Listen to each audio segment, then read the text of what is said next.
آگ لگانا, جلاؤ گھیراؤ کرنا وہ ختم نہیں ہوگا تو آپ کیسے یہ چیزیں فکس کریں گے؟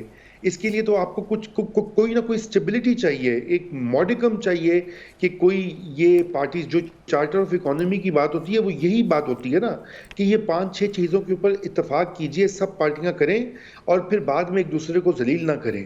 اب یہ اس وقت ایک بہت بڑا چیلنج ہے. یہ اضافی ملازمین ہو گئے یا یہ محکمے ہو گئے, آپ یقین جانیں یہی ہم کر لیں گے تو ہمیں IMF کی بھی ضرورت نہیں ہوگی. جی اپنا کامران مرزا صاحب, بات یہ ہے کہ اگر ہم خود اپنی ہی آئینی ترمیم کی پاسداری نہیں کریں گے تو اور کون کرے گا؟ کہ پھر کسی مارشل لاء کو لانا پڑے گا کہ جو آ کے اس کو امپلیمنٹ کر دے, کیونکہ جمہوری قوتوں سے تو ہو نہیں رہا. دیکھیے ایک طرح سے یہ بات بھی وفاق نہیں چاہتا ہے, وہ جو ان کے پاس سے بعض اوقات وہ کہتے آپ اس کو سمجھتے, بعض اوقات پاس اور بہانے ہوتے ہیں. تو وہ میرا خیال ہے کہ یہ خام خواہ کی بہت ساری چیزیں ایسی رکھی گئی ہیں جس کا نتیجہ یہ نکل رہا ہے کہ معاملات نہیں چل رہا ہے. میں عمران خان صاحب کو دشمن نمبر 2 کی حیثیت دیتا تھا. اصل دشمن جو ہے وہ آپ کا مہنگائی ہے, اور یہ مہنگائی جو ہے وہ ہم 1 سال میں کنٹرول نہیں کر پائے. یہ ایڈمیٹڈ پوزیشن ہے. اس میں بھلے عمران خان صاحب کا بھی قصور بہت زیادہ ہے, مگر اس میں ہم اپنے قصور کو بھی نظر انداز نہیں کرنا چاہیے. اور وہ نظر انداز نہ کرتے ہوئے اگر ہم نے پبلک کو ریلیف نہ دیا تو پھر اس کے بعد جون کے بعد ہمارے پاس کوئی آپشن نہیں ہے. ویسے بھی ہم 2-2.5 مہینے رہے, اور اس 2-2.5 مہینے سینیٹر کامران مرزا, آپ کو ایک میں سخت سوال کر لوں اگر آپ اجازت دیں تو. آپ کا میرا تعلق ایسا ہے کہ میں آپ سے ہمیشہ میٹھی باتیں کرتا ہوں, آپ سے ڈر بھی لگتا ہے, ٹھیک ہے نا. فیکٹ یہ ہے کہ عمران خان نے اپنی سیاست کے لیے انڈیا سے ہائی کمشنر کو واپس بلا لیا. اگر آپ کا انڈیا سے ہائی کمیشن نہ واپس آیا ہوتا اور آج آپ کا سبزیوں کا اور یہ دالوں کا ٹریڈ ہو رہا ہوتا اکراس واگا بارڈر, تو آپ کی 50% سے کم آپ کی اس وقت مہنگائی ہونی تھی. یہ بھی فیکٹ ہے. آپ کی دال بھی کینیڈا سے آ رہی ہے اور آسٹریلیا سے آ رہی ہے. یعنی اتنا بھی نہیں ہم لوگوں کو خیال کہ یار ہم اپنے لوگوں کو مار دیتے ہیں اپنی سیاست جگانے کے لیے. آپ لوگوں میں اتنا حوصلہ نہیں ہے پوری PDM میں کہ کہیں ہاں یار انڈیا سے ہم نے ٹریڈ کرنا ہے, اور کسی اینکر میں یہ دم نہیں ہے کہ وہ ٹی وی پہ بیٹھ کے کہے میں کہہ رہا ہوں. آپ دیکھیے, آپ ہمسائے تو بدلی کر نہیں سکتے. وہ انڈیا ہو, وہ آپ کا بھلے دشمن ہو, مگر جہاں ضرورت کی چیز ہے اور اگر آپ کو سستی, اگر بات سے اگر آپ لیتے اپنے ملک کے ساتھ آپ دشمنی کر رہے. عمران خان صاحب نے جو کچھ کیا وہ سسٹمیٹکلی کیا. انہوں نے 1 سال میں گورنمنٹ کو نہیں چلنے دیا. یہ اس کی کامیابی آپ سمجھ لیجئے, مگر ملک دشمنی بھی آپ سمجھیے. مگر ہمارا بھی تو کچھ کام تھا نا, کہ ہم نے بھی تو ملک چلانا تھا, یہ ملک کو چلنے کے قابل بنانا تھا. وہ اس نے تو وہ اپنے کام میں کامیاب رہا, مگر ہم اپنے کام میں جو ہے نا وہ کامیاب نہیں ہوئے. یہ اصل ایشو. ویری کوئکلی رانا صاحب, لاسٹ منٹ, اگر ہم ٹریڈ کھولتے ہیں انڈیا سے آج 24 گھنٹے میں 50% کمی ہو جائے گی انفلیشن میں. نہیں دیکھو, یہ تو ساری مبشر صاحب اوپن مائنڈ سے کرنے کی ضرورت ہے. کامران صاحب نے بالکل صحیح بات کہی ہے. ہمارا دشمن ہے, ٹھیک ہے, لیکن اگر ہم اس سے کوئی فائدہ حاصل کر سکتے ہیں لیجٹمیٹ فار اے پور میسز تو وہ کرنا چاہیے. اس میں کون سی, اگر آپ افغان ٹرانزٹ کرا لیتے ہیں تو آپ اسے کتنے $1 بلین کما لیں گے؟ نہیں تو آپ اگر بیک گراؤنڈ دیکھ بھی لیں اپنا, وہ تو خیر ہمارا ملک کی حیثیت بدل جائے گی اگر افغان ٹرانزٹ شروع ہو جائے تو پہلے بھی افغانستان, ویسے میں ایک مثال دیتا ہوں کہ افغانستان کے ساتھ ہمارے تعلقات کیسے رہے, خراب, میں عرض کر رہا ہوں, رہے ہیں. آپ ٹریڈ کرتے رہے ہیں نا, تو ہمارے کتنے لوگوں نے, ان کے لوگوں نے آ کے مارے ہیں, ٹریڈ کرتے ہیں. بالکل, تو یہ بھی ہمارا دشمن ہے, اس کے ساتھ کیوں نہ کریں. 30 سیکنڈ سیم کویسچن. نہیں مبشر, میں یہ بات کرنا چاہتا ہوں کہ جنرل باجوہ صاحب تو چاہتے تھے نا کہ انڈیا ہمیں بلا کر انہوں نے کہا تھا ساروں کو. جی, اور میری جہاں تک اطلاعات ہیں کہ ایک ادارے کے اندر ایک پالیسی بھی ہے, لیکن آپ کیا کریں اس ملک میں کہ کسی بات کے اوپر ایک کامن سینس لاجک کی بات ہے, اس کے اوپر بھی کنسنسس نہیں ہوتا. آپ کھولے ٹریڈ تو مہاتما نے روزانہ آ کر جو ہے پریس کانفرنسوں کی ڈھیر لگا دینا ہے. انہوں نے کہنا بیچ دیا غداروں نے ملک کو. یہی تو مسئلہ ہے یہاں پر کہ یہاں پہ کوئی قومی انٹرسٹ جو ہے آپ یار کسی طرح لوگوں کو ریسپائٹ دے دیں. یہ بیچنے اور خریدنے کی باتیں ہم اور آپ سمجھا لیں گے لوگوں کو. رضا رومی آپ کا, سینیٹر کامران مرزا آپ کا, رانا مقبول صاحب آپ کا بہت بہت. بات یہ ہے کہ لوگوں کی مہنگائی کم ہونی چاہیے. حکومت جو مرضی کرے, اگر وہ جسٹیفائی کرتے کہ کل سے پیاز آدھی قیمت پہ, ادرک آدھی قیمت پہ ہے, لہسن آدھی قیمت پہ ہے, بیف جو ہے وہ آدھی قیمت پہ ہے, مرغی قیمت کم ہو گئی ہے, تو یقین مانیں لوگ ان کو دعائیں دیں گے, سوال نہیں کریں گے. یہی آج کا کھرا سچ ہے. اللہ حافظ.